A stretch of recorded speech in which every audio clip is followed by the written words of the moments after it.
올 한 해 시장을 좀 한마디로 표현한다면 음. 뭐라고 좀 정리하고 싶으실까요?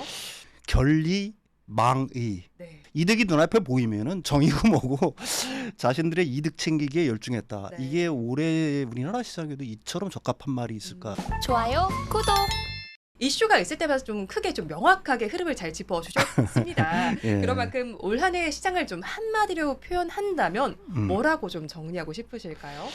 올해 이제 그 교수님들이 뽑으셨을 거예요. 올해를 대표하는 사자성어. 네.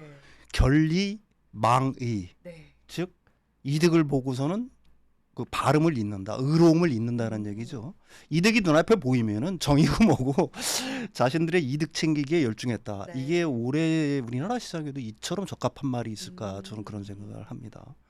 일단 뭐 큰 사건들 위주로 놓고 본다라고 하면 초반에 뭐 CFD 문제도 있었고요. 네. 그다음에 SG증권발 사태도 있었죠. 뭐 키움증권도 나중에 이제 문제가 좀 있었고요. 그런 어떤 사건들의 어떤 맥락을 유심히 살펴보면은 우리나라 기관들과 슈퍼 리치들이 연합을 해서 네. 개미들을 갖다가 골탕 먹인 사건이라고 얘기할 수가 있는 건데, 뭐 이게 뭐 시장이든 뭐든 다사다난하지 않은 해가 없지만은 올해 같은 경우에는 사실 그런 부분이 좀 유독 좀 두드러지지 않았나. 특히 이제 개인들이 이제 가장 많이 몰려 있는. 네. 그다음에 이제 실적과 성장성이 어느 정도 보장되고 있는 2차 전지주에 대한 공매도가 여전히 뭐 계속되고 있는 것도 그런 현상 중에 하나라고 생각을 하고 있는 거고요. 사실 그 일반 기관이라든지 슈퍼리치들이 일반 개인 투자자들을 갖다가 동반 성장해야 하는 어떤 네. 주체로 인식하는 게 아니라 사실은 그 사람들의 어떤 희생을 짓고 자신들의 이익을 갖다가 너무 추구하고 있는 건 아닌지, 뭐 그런 의미에서 그런 어떤 사자성어가 우리 시장에도 가장 적합하다라고는 어떤 판단이 들었고요. 단 이제 그 연말로 가면서 한 가지 이제 좀 바람직스러운 현상 같은 경우에는 개인 투자자들이 드디어 이 어떻게 보게 되면은 공분을 했다. 네. 그다음에 문제를 느끼기 시작했다, 본격적으로. 그래서 개인 투자자들의 힘이 하나로 결집되고 있는 현상들, 가령 뭐 공매도에 대한 어떤 철폐라든지 불법 공매도에 대한 완전 금지라든지 네. 아니면은 기울어진 운동장, 공매도에 대한 어떤 기울어진 운동장을 갖다가 좀 평탄하게 하려는 어떤 노력들, 그런 것들이 이제 그 뭉쳐서 좀 힘을 내면서 그게 정치권이라든지 정책 당국의 좀 압박 요인으로 작용하면서 그런 어떤 지금까지 굉장히 불공평하고 불공정했던 어떤 제도들이 개선된 움직임을 보이고 있다는 거는 그나마 그래도 다행이 아닌가 이렇게 생각을 합니다. 그렇죠. 사실 뭐 기관 투자자들도 뭐 개인 투자자들과 같이 가면 참 좋을 텐데 네네. 말이죠. 그런데 네. 이제 말씀을 해주신 것처럼 이제 교수들이 뽑았던 뭐 네네네네. 권리 망의 네네. 이익 앞에서 의로움을 잇는다라는 그렇죠. 좀 적절한 한 해가 아니었나 싶습니다. 좀, 네네. 좀 씁쓸하기도 합니다. 그렇죠. 그런데 네, 2차 전지 뭐 그런 것들도 있었고 여러 가지 네네. 이슈들이 지나간 한 해였는데 사실 네. 지수의 흐름만 놓고 본다면 변동성이 있긴 했지만 그래도 코스피 지수가 2,400선 아래에서 시작을 했던 만큼 네. 지수 자체 흐름은 우상향이었습니다. 네네. 하지만 개인 투자자분들의 표정은 그다지 밝지 못한 게 네. 그렇게 수익을 내지는 못했던 한 해였죠. 항상 그런 것 같아요. 네. 그래서 이 우리나라 주식시장에 좀 문제가 있지 않냐는 생각을 하는데, 사실 코스피 같은 경우는 2,200선 정도에서 시작해서 2,500선이니까 네. 10% 넘게 올랐고요. 코스닥 같은 경우도 670선에서 시작을 했죠. 오늘 조금 내려서 한 네. 830 정도 되니까 한 20% 정도 상승을 했습니다. 이게 우리나라 시장이 적게 올라간 거는 사실은 아니거든요. 근데 왜 개미들은 이렇게, 개인 투자자들은 많은 수익을 내지 못하고 시장은 항상 좋았는데 이렇게 좀 물상을 짓고 있는 분들이 연말인데 많으냐 하는 거는 사실은 두 가지 문제가 있다라고 생각을 해요. 앞에서는 이제 하나 제가 짚어드린 게 뭐냐면은 우리나라 기관들, 특히 애널리스트들이라든지 이런 분들이 올바른 정보를 제공하고 있는 건 아닌 것 같다, 반드시. 자신들의 이익에 따라서 순환매를 갖다가 가령 뭐 반도체 네. 섹터에서 2차 전지 섹터에서 또 무슨 뭐 테마주로 해가지고 옮겨가면서 뭐 그런 건 띄우고, 특히 자신들의 이득이 되는 부분에 대해서는 강력하게 띄우고, 자신들이 별로 갖지 않거나 아니면 공매도를 많이 친 종목에 대해서 일부러 폄하하는 현상들, 네. 이런 것들이 사실은 이제 그 개미들이 사실 기관들의 어떤 움직임이라든지 리포트 같은 것을 상당히 신뢰하는 편이니까 그런 걸 갖다 움직이다 손해보는 측면이 또 하나 있는 거고요. 또 하나는 이제 개인 투자들의 투자 행태가, 사실 우리나라 투자 행태가 그 굉장히 어떻게 보게 되면은 좋은 기업을 싸게 사서 네.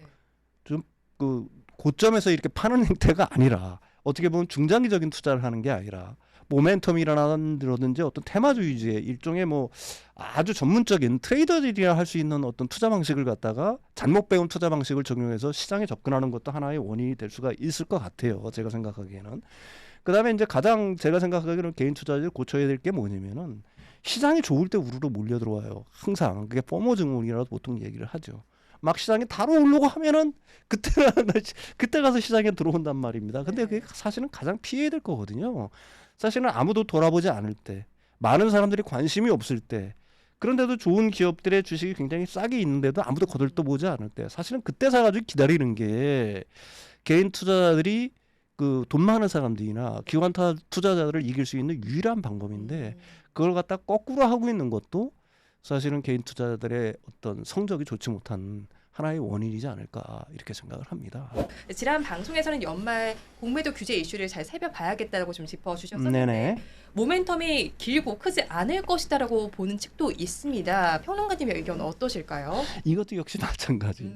일방적 주장일 뿐입니다. 네. 우리가 한문적으로 한번 추론을 해보자는 얘기예요. 네. 일단은 외국인 공매도는 완전히 금지가 됐죠. 외국인들은 지금 공매도 못 쳐요. 그래서 사실은 2차전지 섹터 같은 경우에는 특히 이제 외국인 공매도의 단가는 평단가는 굉장히 높은 상태에서 공매를 쳤습니다. 그 사람들이 이익 구간이에요. 그래서 이 사람들은 쇼커버링, 이제 환매수에 나서고 있어요. 사실은 외국인들은 조금씩 사고 있는 겁니다. 그럼 문제는 뭐냐? 지금 유일하게 남아있는 공매도가 누가 할 수 있어요? 시장 조성자, 그러니까 유동성 공급자. 이분들이 우리나라 기관들이죠. 이분들이 지금 하고 있는 거예요. 근데 2차전지 섹터에는 공매도가 금지되는데 계속 쌓여요. 진짜 이 사람들이 시장 조성을 위해서 아니면 유동성 공급을 위해서 공매도를 치고 있는 건지. 2차전지 섹터가 그 한번 생각을 해보십시오. 유동성이 부족합니까? 글쎄요. 나는 유동성이 부족하지는 않다고. 유동성 공급을 위해서 이걸 한다? 물론 뭐 이런 건 있어요. ETF 이게 좀 약간 어려운 얘기인데 우리나라 2차전지 섹터에 그 ETF들이 굉장히 많잖아요. 2차전지 개인들이 2차전지 섹터에 ETF를 팔아요. 그러면은 그 사는 사람이 없으면은 개인들이 사는 사람이 없으면은 그걸 그 시장 조성자라고 보통 얘기도 하고 유동성 공급자라고 되겠네. 기관들이 미리 계약 맞은 기관들이 그 매수를 합니다. ETF를 매수를 해요.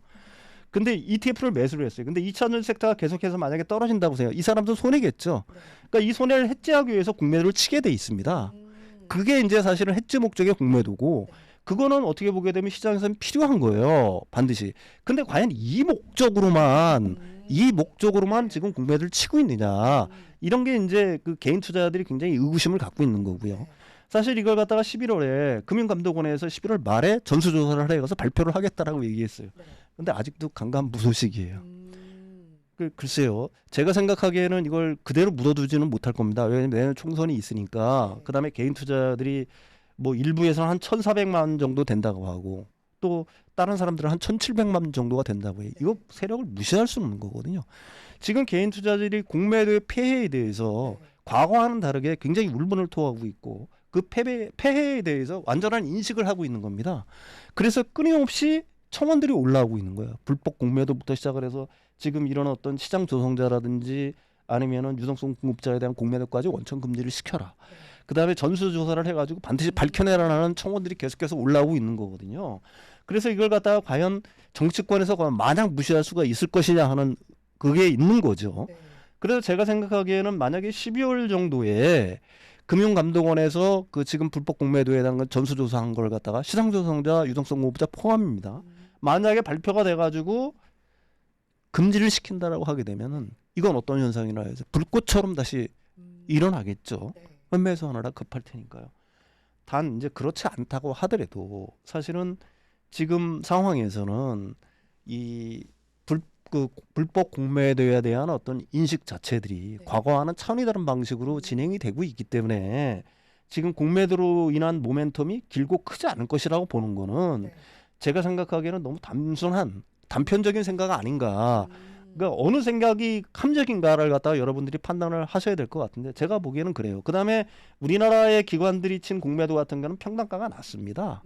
그래서 이 상태에서 조금만 올라가게 되면 이 사람도 손실 구간이에요. 외국인과 다르게. 그렇다라고 한다면 만약에 손실이 난다고 하게 되면 어떻게 되겠어요? 과거같이 숏 커퍼링이 급하게 진행이 되면서 숏 스퀴즈가 안 일어난다는 보장 자체가 없어요. 단기적으로. 그래서 12월 달에 그게 발생할 가능성이 많다라고 보는 거고요.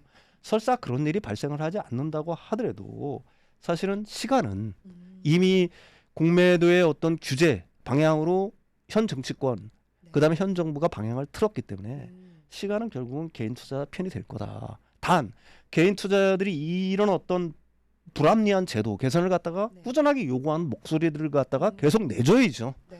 우리가 뭐 진짜 누구 말대로 그 뭐 이렇게 한다라는 말을 던져놓고 조금 지나면 전부 다 잊어버리는 사태. 그래서 지들 마음대로 끌고 가는 사태를 이번 기회는 반드시 이걸 갖다 고쳐야 되지 않느냐.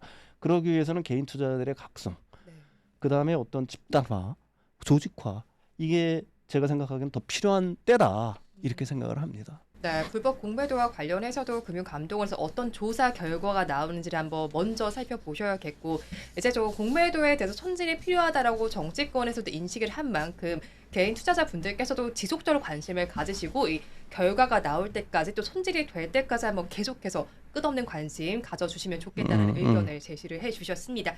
좋아요, 구독!